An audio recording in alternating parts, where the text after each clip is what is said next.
దేవునికి స్తోత్రం. Praise Lord. Hallelujah చెప్దాం. Praise Lord. హల్లెలూయా. రెండు చేతులు చెప్దామా? Praise Lord. హల్లెలూయా, హల్లెలూయా.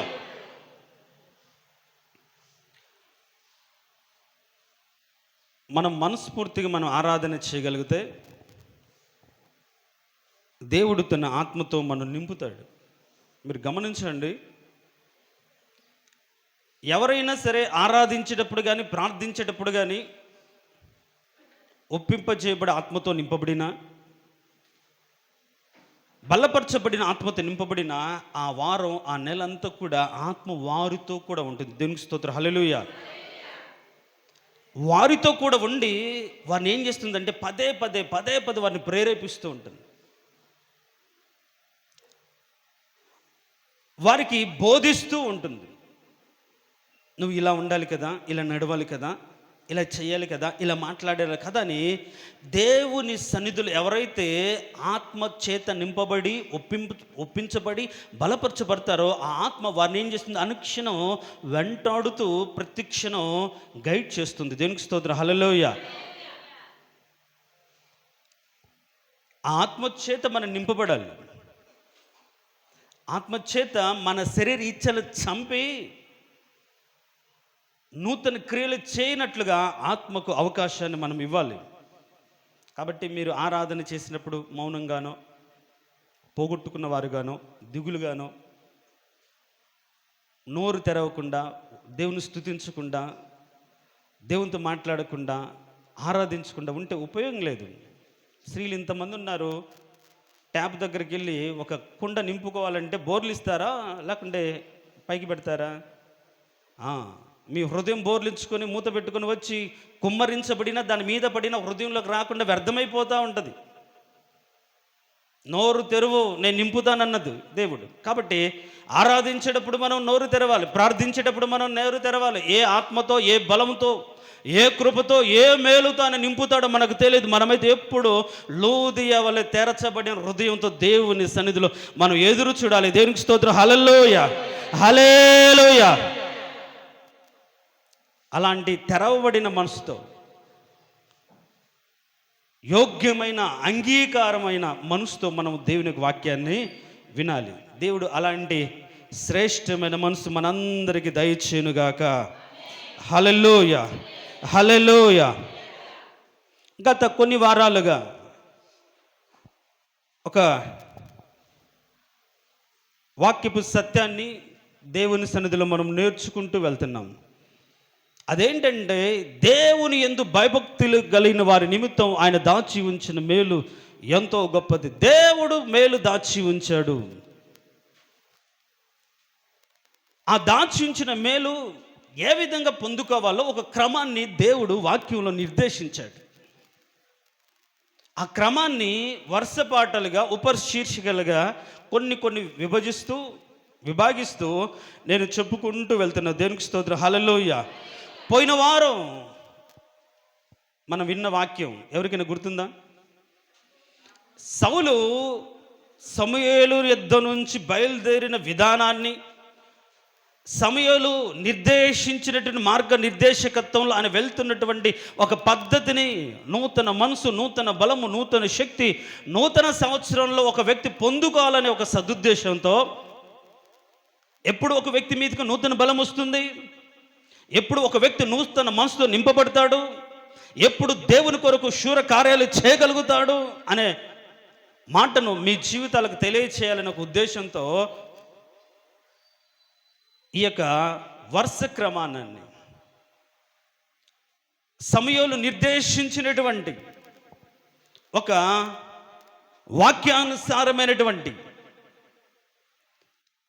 దేవుడి చేత హెచ్చరించబడి నిర్ణయించబడిన ఒక పద్ధతిని మీకు తెలియచేస్తున్నాను. ఎవరైతే ఆ పద్ధతిలో చెప్పబడిన మాటలను బట్టి దావీదులాగా తమ అడుగులు, తమ ప్రవర్తన ఆ మార్గంలో స్థిరపరచుకుంటారో వారికి మాత్రమే ఆ దాచి ఉంచబడిన మేలు దొరుకుతుంది. దేవునికి స్తోత్రం. హల్లెలూయా, దేవునికి స్తోత్రం. హల్లెలూయా. సో ఇప్పుడు మనం సమూయేలు మొదటి గ్రంథం 10వ అధ్యాయం, సమూయేలు మొదటి గ్రంథం 10వ అధ్యాయం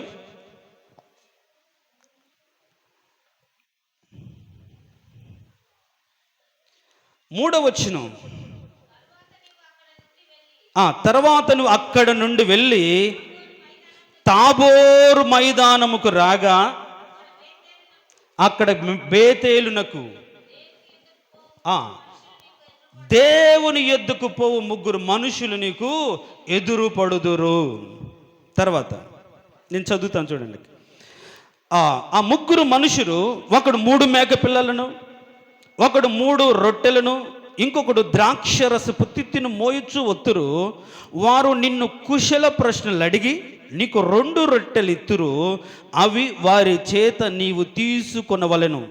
ఇలాగున పోవచ్చు ఫిలిష్తీయుల దండు కాపురముండు దేవుని కొండకు చేరుదువు. దేవునికి స్తోత్రం. హల్లెలూయా చెప్దాం. హల్లెలూయా. దేవుని సన్నిధికి చేరాలి అంటే వారి జీవితంలో ఏముండాలో ఈరోజు మీతో చెప్పాలని ఆశపడుతున్నాను. ఊరికే డిగ్రీ పిల్లలు, మా పిల్లలు, ఎవరి దగ్గర ఒక బుక్ ఉండదు, ఎవరి దగ్గర ఒక బుక్ ఉండదు, ఒక మెటీరియల్ ఉండదు, ఖాళీ చేతులతో ఉట్టితో ఊపుకుంటూ వస్తారు. ఒకవేళ ఉన్నా మరి అది పట్టుకోవడానికి నామోసేమో ఎవడొకడు బ్యాగులో పెడతాడు. రోజు తిట్టడమే. ఎందుకంటే ఊరికే చేతులు ఉప్పుకుంటూ వస్తారు, ఏమన్నా ప్రయోజనం? అట్లా ఊరికే రావడం వల్ల ఉపయోగం లేదు. అలానే దేవుని సన్నిధి కూడా అలా ఊరికే పాత పాటలు చెప్పబడినట్లుగా ఉన్న పాటున వదిలిపెట్టకుండా, మార్చుకోకుండా, అర్థం చేసుకోకుండా, గ్రహించకుండా నువ్వు దేవుని కొండకు చేరడం వల్ల ఉపయోగం లేదు. అఫ్కోర్స్ ఈరోజు నువ్వు దేవుని సంఘంలో చేర్చబడ్డావు. దేవునికి మహాకృపను బట్టి మన నిమిత్తం ఆయన రక్తమును చిందించి పాపం నుంచి విడిపించి ఆయన రక్తంతో కడిగి పరిశుద్ధుల సంఘములో మనల్ని చేర్చాడు. అదే మాటను ఎబ్రీలకు రాసిన పత్రిక 12వ అధ్యాయంలో ఉంటుంది. మీరేం తీయొద్దు దయచేసి. అసలు మీరు నా ముఖమే చూస్తూ వినాలి. దేవునికి స్తోత్రం. హల్లెలూయా. బైబిల్ వైపు అసలు చూడనవద్దు. జ్యేష్ఠుల సంఘం దేవుని కొండకు, జ్యేష్ఠుల సంఘము యొద్దకు, రక్త ప్రోక్షణ ద్వారా ఏర్పరచబడినటువంటి క్రీస్తు యొక్క సమాజం యొద్దకు మీరు వచ్చారు అనే మాట అక్కడ రాయబడి ఉంటుంది. నేను అంటాను, దేవుడు నిన్ను నడిపిస్తున్న పద్ధతి ఏంటి? అసలు దేవునికి నడిపింపులో ఉన్నావా? ఏ విధంగా నువ్వు దేవుని కొండకు చేరుతున్నావు? అంటే దేవునికి మందిరంలోకి వస్తున్నావు. దేవుని మందిరానికి రావడానికి కూడా ఆయన నిర్దేశించినటువంటి ఒక పద్ధతి ఉంటుంది. అది తెలుసా?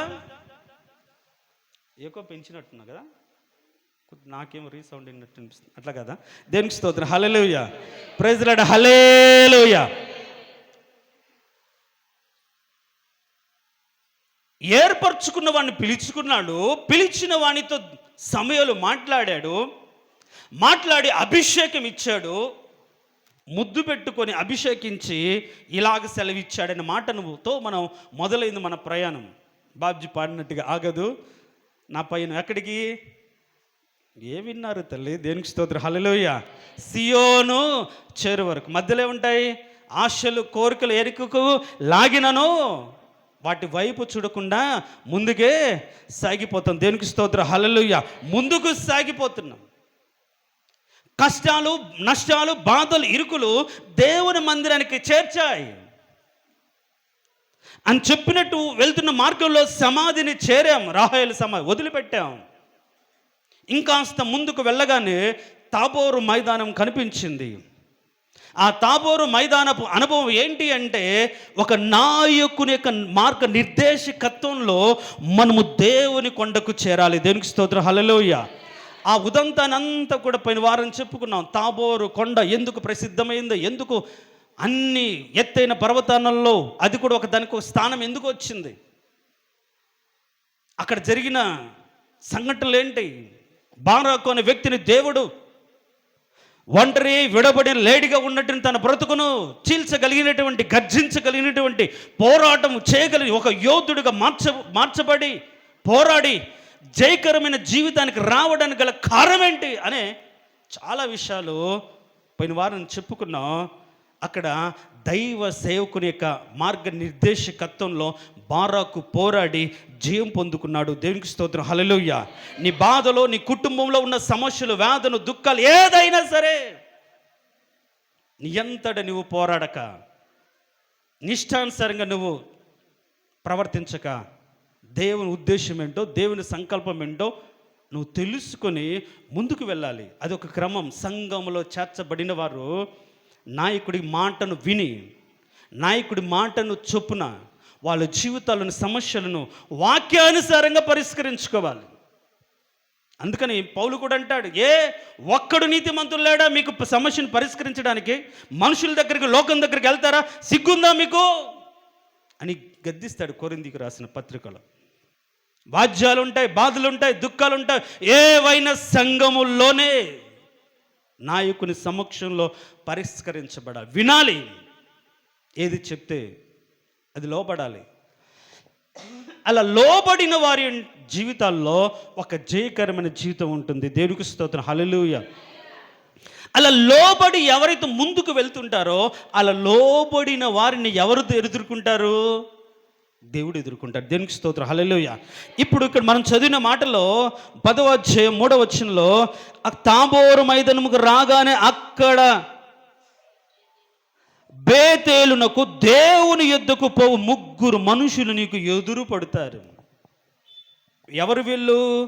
దేవుని యొద్దకు నిన్ను తీసుకెళ్ళగలిగి, నీవు దేవుని యొద్దకు నువ్వు ఎలా వెళ్ళగలగాలో చెప్పగలిగినటువంటి స్థితి అన్నమాట.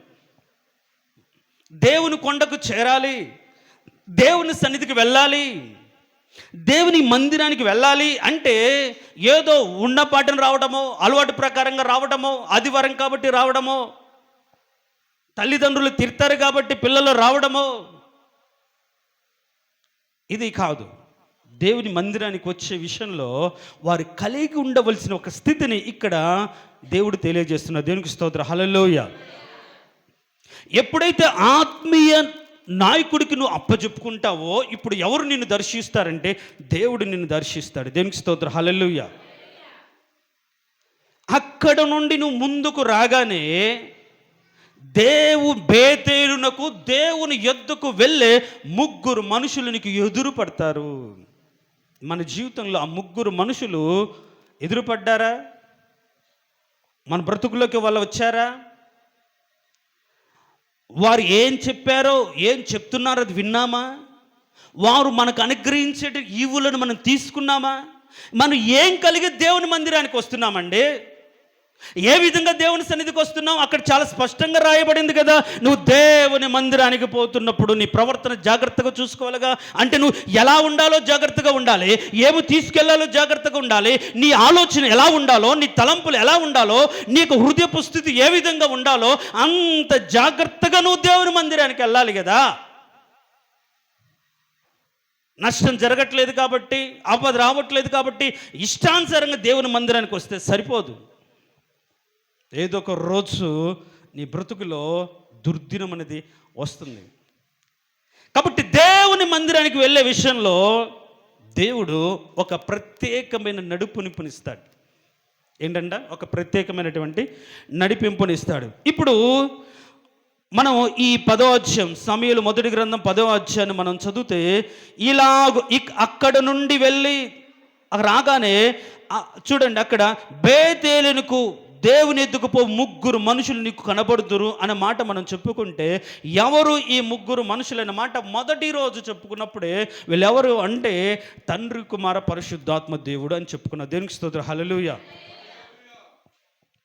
మమ్రే గుడారం యొద్ద అబ్రహాము కూడా కూర్చున్నప్పుడు ఆయన చూసినప్పుడు 3 మనుషులు ఆయన ఎద్దుకు రావడం చూశాడు. 3 మనుషులు. కానీ తర్వాత చూస్తే యెహోవా అతనితో మాట్లాడినట్టుగా మనం చూస్తాం.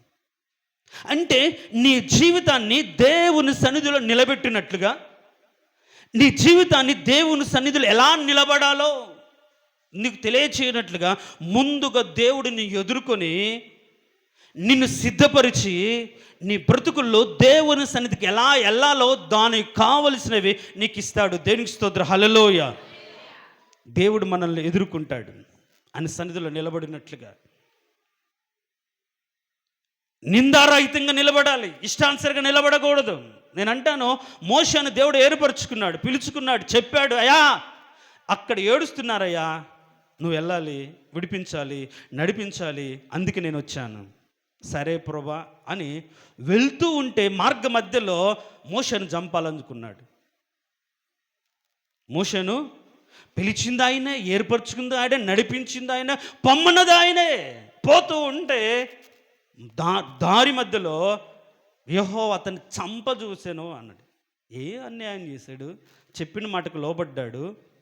నాకు ఇష్టం లేదు ప్రభా, నేను నత్తివాడను ప్రభా, నేను కష్టం ప్రభా, నన్ను వినరు ప్రభా, నా వల్ల కాదు ప్రభా, నువ్వే వెళ్ళాలి అని బలపరిచి, స్థిరపరిచి, సూచక్రియలు జరిగించి, తన బ్రతుకులో, అతని జీవితంలో ఎన్నో సంవత్సరాలుగా వాడిపోయి ఎండిపోయినటువంటి కర్రనే దేవుని కర్రగా మార్చి, అక్కడ అంటాడు మోషే దేవుని కర్ర చేత పట్టుకొని అని రాయబడింది. తన బ్రతుకులో ఉన్నటువంటి ఆ స్థితిని మార్చి, దేవుని జీవితంగా మార్చి, దేవుని కర్రగా మార్చి, ఆ దేవుని కర్ర చేత పట్టుకొని పోతుంటేనే మార్గ మధ్యలో మోషేను దేవుడు చంపాలనుకున్నాడు. ఎందుకంటారు? ఈయన సున్నతి పొందాడు, తన కుమారుడికి సున్నతి చేయలేదు. ఈ రోజుల్లో మనం కరెక్ట్గా ఉంటాం, మన బిడ్డలు గాలికి వదిలేస్తారు. వాడు వినట్లేదండి, మా మాట వినట్లేదు, మా వల్ల కాదు. మరి గత 10-15 సంవత్సరాలుగా చిన్నప్పటి నుంచి ఏం చేస్తున్నావు? ఈరోజు నువ్వు ఒకవేళ పిలువబడిన వాడు కావచ్చు, ఏర్పరచబడిన వాడు కావచ్చు, నియమించబడిన వాడు కావచ్చు, నడిపించడానికి నడిపిస్తున్న వాడు అయినప్పటికీ నీ జీవితంలో ఆయన చెప్పినట్లుగా లేకుండా అనాలోచితంగా దేవుని ఎద్దుకు మనం చేరలేము. మధ్యలో ఆయన ఎదుర్కొని చంపాలనుకుంటాడు. చూడండి, ఈరోజు దేవుడు నిన్ను ఎదుర్కొనేది నేను చంపడానికా, లేకుంటే నీ బ్రతుకుల్లో పోషించబడ్డానికి, బలపరచబడ్డానికి, దేవుని సన్నిధిలో స్థిరపరచబడి నూతన ఆత్మతో శక్తితో నింపబడ్డానికి అని నిన్ను ఎదుర్కొంటున్నాడా? లోపడ్డాడు సౌలు, మాట విన్నాడు సౌలు. ఇక రాహేలు సమాధి దగ్గర కుటుంబం గురించిన ఆలోచన వచ్చినా, తండ్రి గురించిన బాధ వచ్చినా, బెంగ వచ్చినా సరే, మృతులనే పాతి పెట్టుకోవాలి అనే వదిలిపెట్టే నన్ను వెంబడించువాడు తను ఉపేక్షించుకొని నన్ను వెంబడించాలనే మాటకు లోబడినట్టుగా అన్నిటి వదిలిపెట్టుకున్న వాడిగా ఒక నూతన బలం పొందాలి, నూతన కృపను పొందాలి అనుకున్నట్టు ముందుకు వెళ్తూ ఉంటే దేవుడు ఎదుర్కొన్నాడు. కానీ మోషేని మాత్రం దేవుడు ఎదుర్కొని ఏం చేశాడు? చంపాలని చూశాడు. వెంటనే భార్య ఒక వాడిగల రాయి తీసుకొని తన కుమారుడికి సున్నతి చేసి ఆడ పడేస్తే అప్పుడు దేవుడు వదిలిపెట్టెను రాయబడి. చూడండి, కాబట్టి దేవుని సన్నిధిలోకి ఆషామాషిగా రావడానికి వీలు లేదు. ఇందాక మనం చెప్పుకున్న దాంట్లో పాపం చేసిన వాడు ఆశ్రయించడానికి ఆశ్రయపురాలు దేవుడు ఏర్పాటు చేశాడు. అయితే తెలిసే చేసి, తీర్పు వస్తుందని తెలిసి, ఇది జరుగుతుందని, ఇది నష్టమని తెలిసి పాపం చేసి ఒకడెళ్ళి అయ్యో తప్పైపోయిందని ఆ గుడారాన్ని పట్టుకుంటే లాగి బయటికి చంపాలని కూడా దేవుడు చెప్పాడు. అంటే ఇప్పుడు దేవుని సన్నిధిలో ఒక వ్యక్తి ఉండాలంటే దానికి విధి విధానాలు ఉన్నాయా లేదా? నేను తప్పు చేశాను, అమాయకంగా చేశాను, అయ్యో పొరపాటు నువ్వు ఎలాగంటే అలా దేవుని సన్నిధికి రావడానికి వీల్లేదు.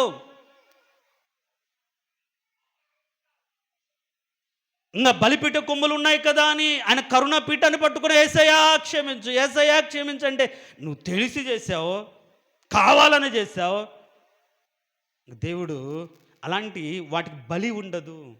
ఇహలోక సంబంధంగా అనుభవంలోకి వచ్చి దేవునికి ఆత్మీయతలు అనుభవించి ప్రార్థనపూర్వకంగా పరలోక సంబంధమైన మేలు విషయంలో అన్ని పొందుకొని దేవునికి జీవం విషయం గురించి ఆలోచన కలిగి, పరిశుద్ధత విషయంలో నీతి కలిగి, ఎలా ఉండాలో తెలుసుకొని, పరిశుద్ధంగా ఎలా బ్రతకాలో తెలుసుకొని, నీతిని ఎలా కాపాడుకోవాలో తెలుసుకొని, లోకాన్ని ఎలా విడిపించబడాలో తెలుసుకొని తిరిగి మళ్ళీ లోకంలో పడితే వాడికి ఇంకా బలి ఉండదు అంటే పౌలు, ఇంకా వాడికి బలి ఏమి ఉండదు. అంటే జీవం గల దేవుని సంఘంలో జనులు ఏ విధంగా ఉండాలో, ఏ విధంగా ప్రవర్తించాలో వాళ్ళకి నేర్పాలి. నా బాధ అంతా ఒకటే, ఇంతమంది మందిరానికి వస్తున్నారు, వారి జీవితాల్లో వాక్యానుసారమైన మేలు వాళ్ళ బ్రతుకులో కలగాలి. దేవునికి స్తోత్రం, హల్లెలూయా. అది కలగాలంటేనే దేవుడు చెప్పినట్టుగా ఉండాలి. ఆ బేసిక్ పాయింట్ మర్చిపోతుంటారు. మనం చెప్పుకున్న ఆరాధన వాక్యం, ఆయన దయాళుడై మేలు చేస్తాడు. ఆయన దయాళుడై మేలు చేస్తాడు. దయగలిగిన వాడు అని అనుకుంటాం, కానీ మీరు అర్థం చేసుకోవాలి పాయింట్ ఒకటే, ఆయన ఎవరి పట్ల దయాళుడు? అందరి పట్లనా? కాదు.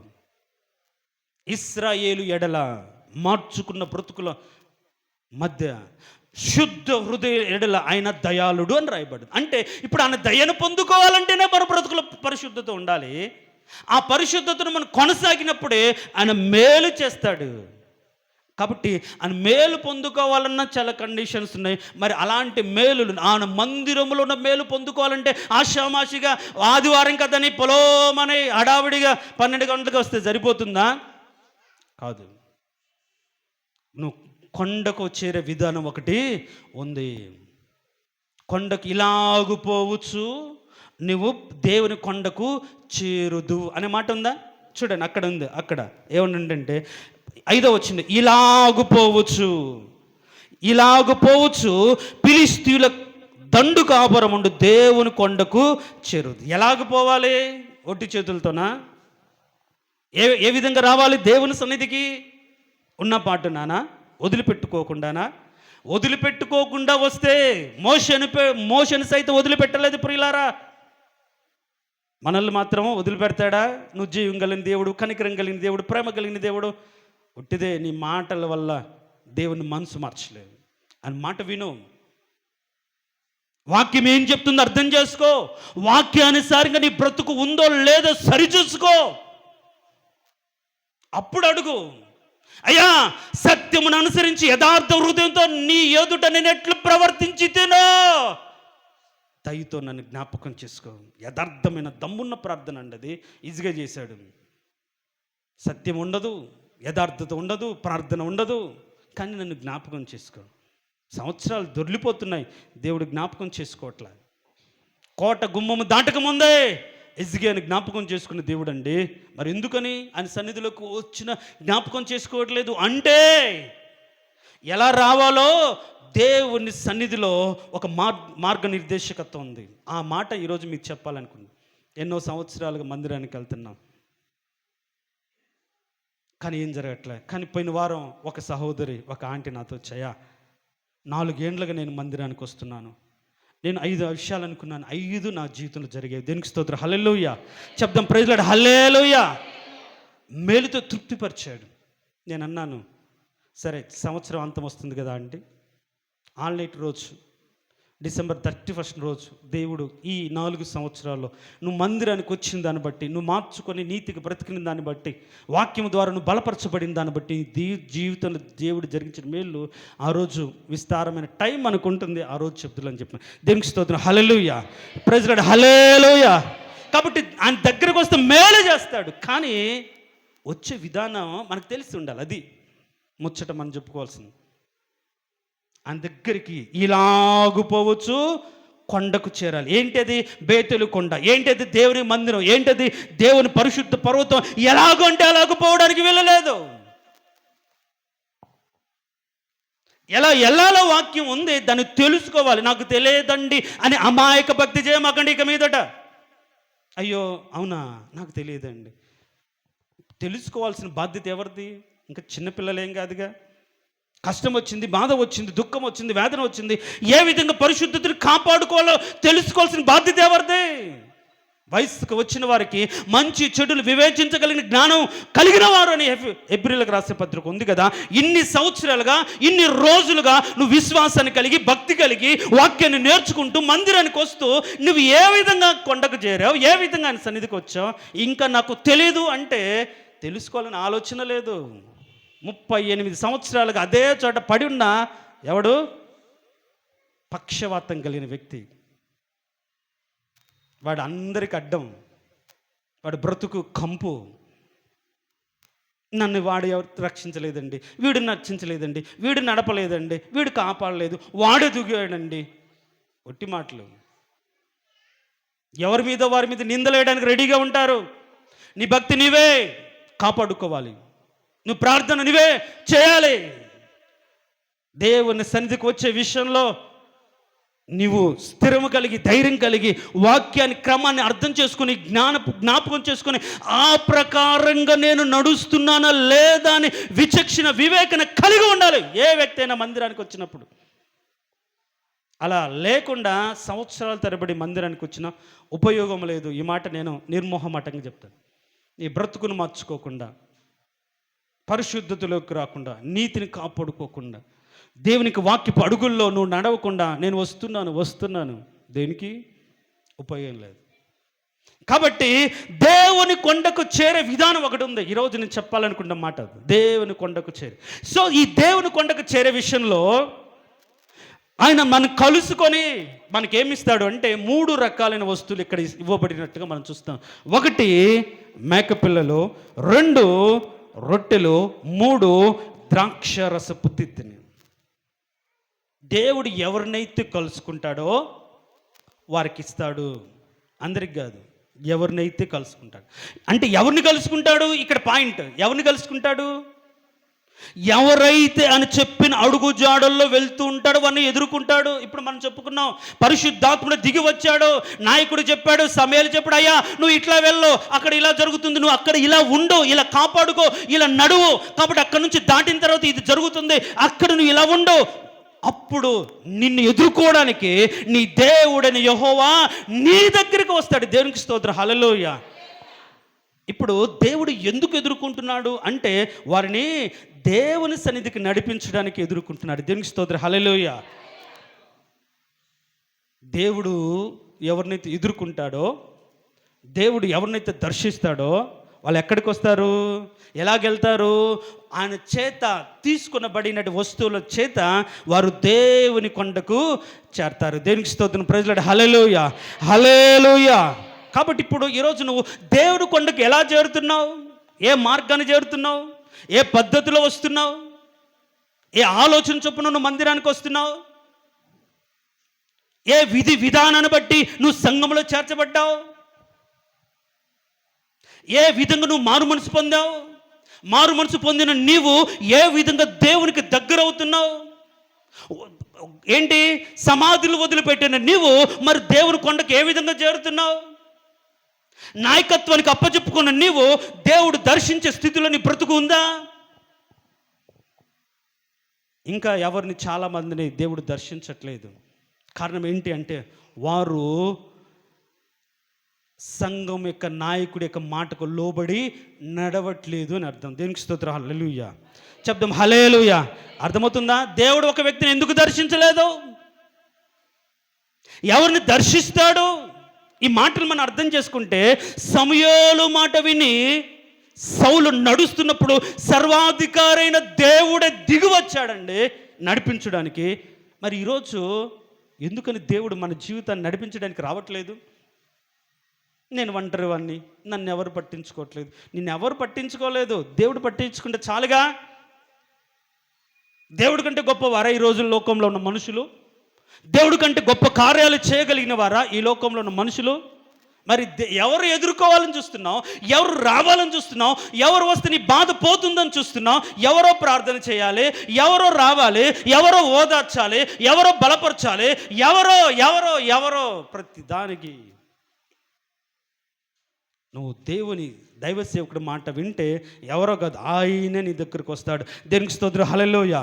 చెప్దాం, హల్లెలూయా. నువ్వు దైవ సేవకుడి మాటకు లోబడి వాక్యానుసారంగా నీ బ్రతుకులు కట్టుకోగలిగి నడవగలిగితే సర్వాధికారైన దేవుడే నిన్ను ఎదుర్కోవడానికి దిగి వస్తాడు.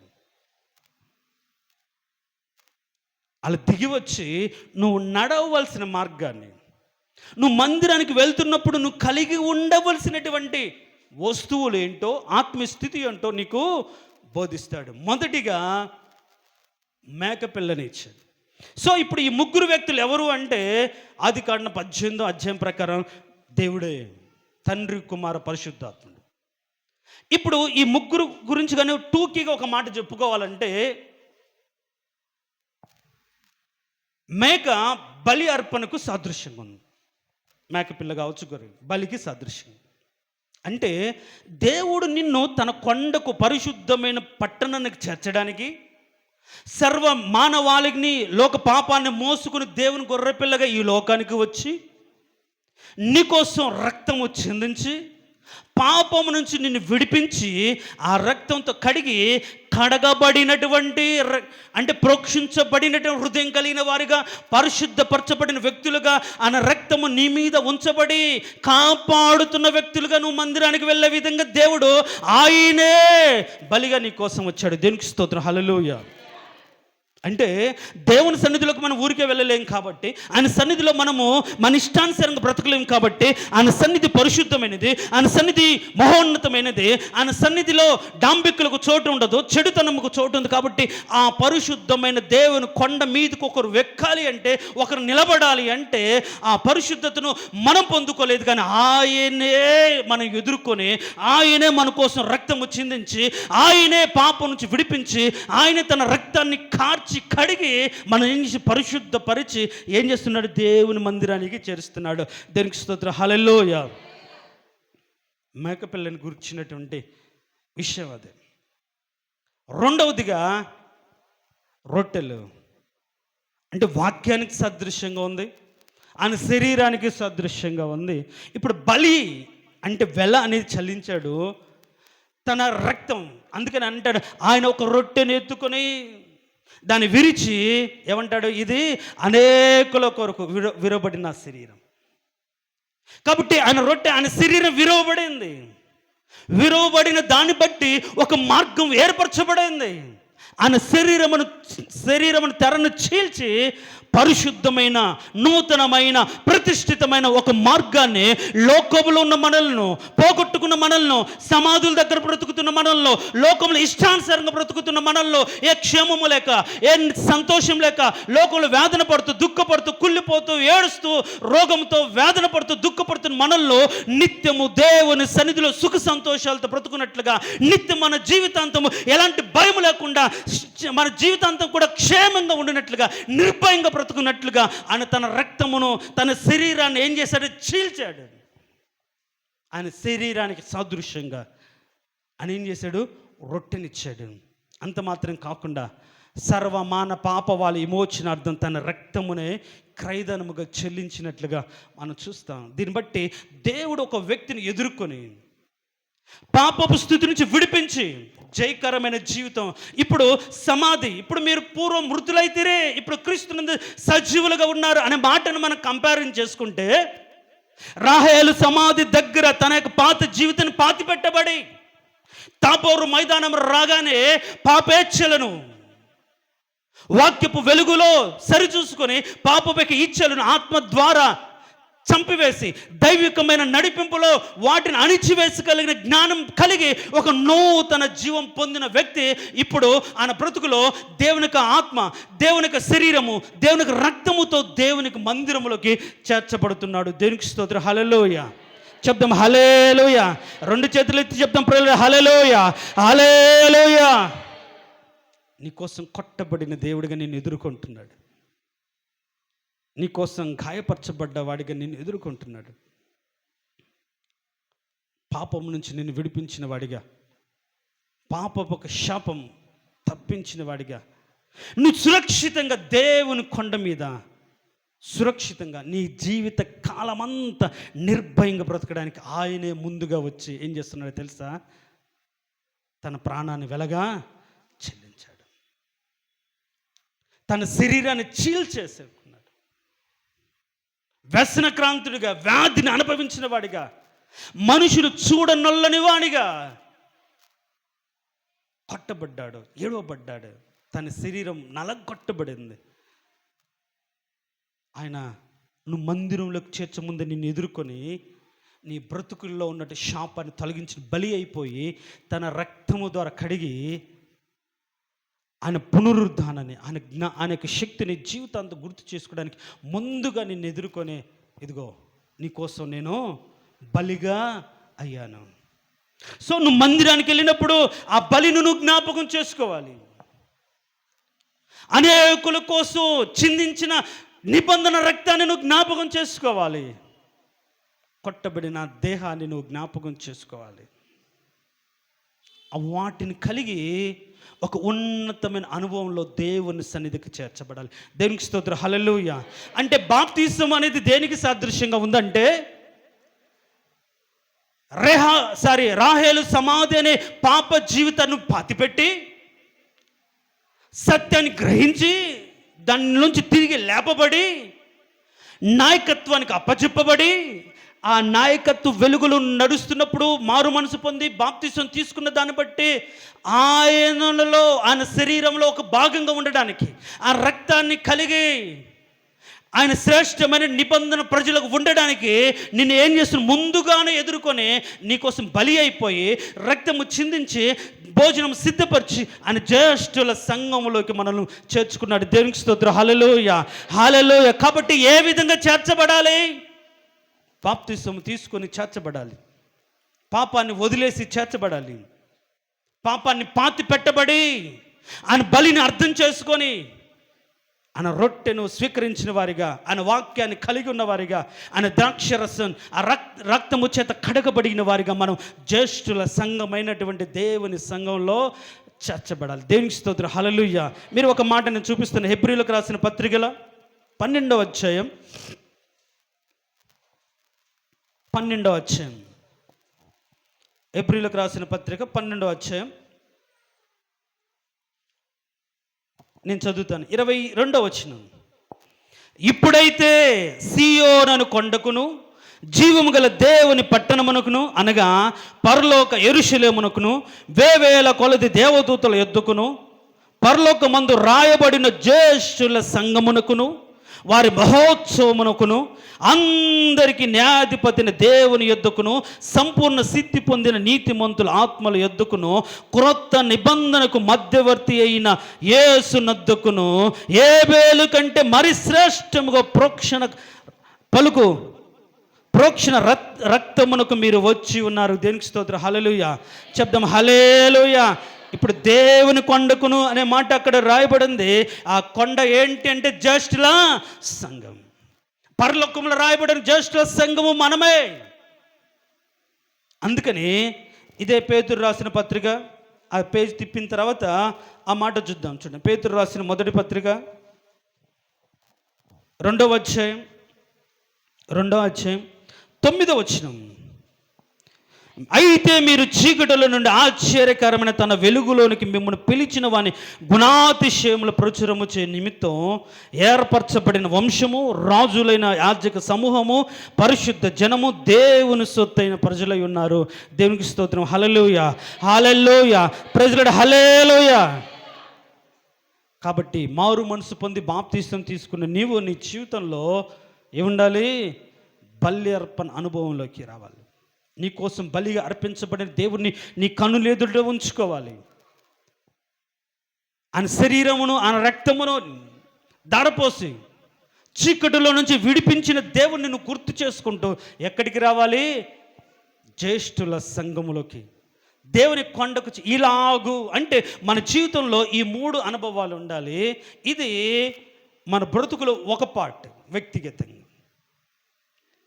అంటే దేవుని కొండ ఒక వ్యక్తి ఎలా చేర్చబడాలి, ఎలా చేరాలి అంటే వారి జీవితాల్లో పాపం నుంచి విడిపించబడిన అనుభవము, రక్తము చేత కడగబడి దేవుని చేత ఏర్పరచబడి నిబంధన ప్రజలకు ఉండడానికి ఆయన సంఘంలో చేర్చబడ్డారు అనే మాట దీనికి చాలా సూట్ అయినదిగా మనం చెప్పుకోవచ్చు.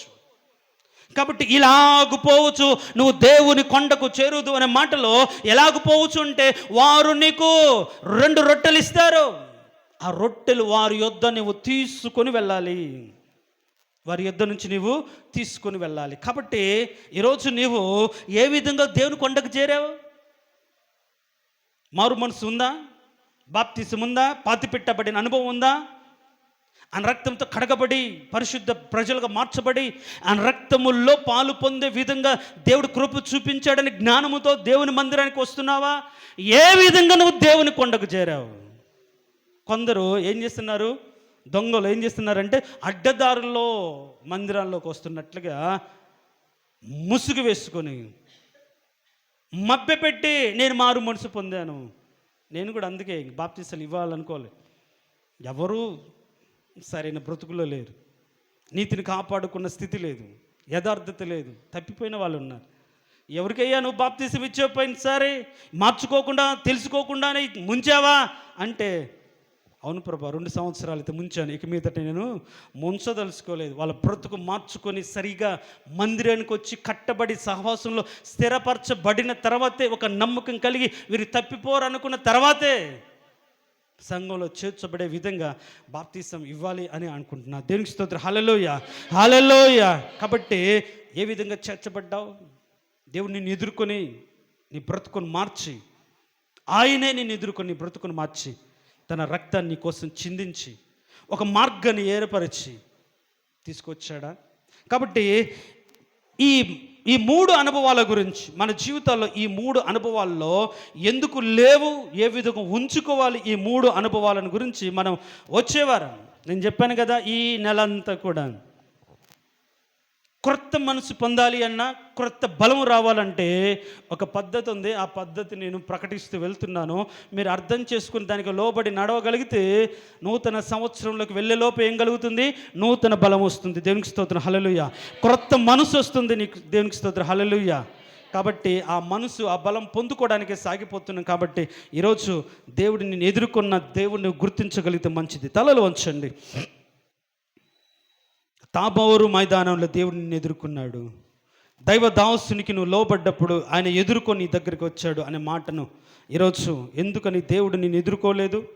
ఎందుకని దేవుడు నిన్ను దర్శించడానికి రాలేదు? ఎందుకని దేవుడు నడిపించడానికి రాలేదు? ఎందుకని దేవుడు విడిపించడానికి రాలేదు? ఎందుకని దేవుడు కాపాడడానికి రాలేదు? ఆయన నిన్ను మార్గంలో నడిపిస్తుండగా నువ్వు మార్గం తప్పిపోయావేమో, నీకు నీవే బాధ కలగ చేసుకున్నావో, ఒక నాయకత్వానికి అప్పచెప్పుకోకుండా, సంఘము యొక్క సహవాసపు బంధానికి నువ్వు అంటుకట్టపడకుండా నీ ఇష్టానుసారంగా ఎప్పుడు పడితే అప్పుడు వచ్చి పోతున్నట్టుగా సంఘాన్ని ఫీల్ అవుతున్నావు. అలా నువ్వు చేరకూడదు. నీకోసం రక్తము చిందించి, పాపం నుంచి విడిపించి, తన శరీరాన్ని జీవాహారంగా, తన రక్తాన్ని ద్రాక్షరసంగా, రక్తంగా ఇచ్చిన దేవుణ్ణి కలిగి నువ్వు మందిరానికి రావాలి. ప్రార్థన చేసుకుని, మహోన్నతుడ, సర్వాధికారి, జీవం కలిగిన దేవ, ప్రభువా, ఈ రోజుల్లో జ్యేష్ఠుల సంఘం, పరలోకమందు రాయబడిన జ్యేష్ఠుల సంఘానికి ఎలా పడితే అలా, ఏ విధంగా అంటే అలా, ఒక క్రమంలో కాకుండా, ఒక పద్ధతులు కాకుండా, బ్రతుకులు మార్చుకున్న వారికి కాకుండా, నేర్చుకున్న వారికి కాకుండా, ప్రభువా ఎలాగంటే అలా వచ్చి మధ్యలోనే చిక్కబడి మధ్యలోనే వెళ్ళిపోతున్నారు. దేవుని మందిరానికి వెళ్ళే పద్ధతి ఒకటి ఉంది. మా జీవితాలు మీరు దర్శించి, మీరు మాకు కొన్ని ఇచ్చి మందిరానికి నడిపిస్తారు. మరి మా జీవితంలో వాటిని తీసుకోగలిగినటువంటి, అంగీకరించగలిగిన స్థితిలోకి మేము వచ్చామా లేదా అని పరిశీలించుకోవడానికి కృప చూపించు. ఇంకా ఎంతకాలం దేవుడు దర్శించలేదో?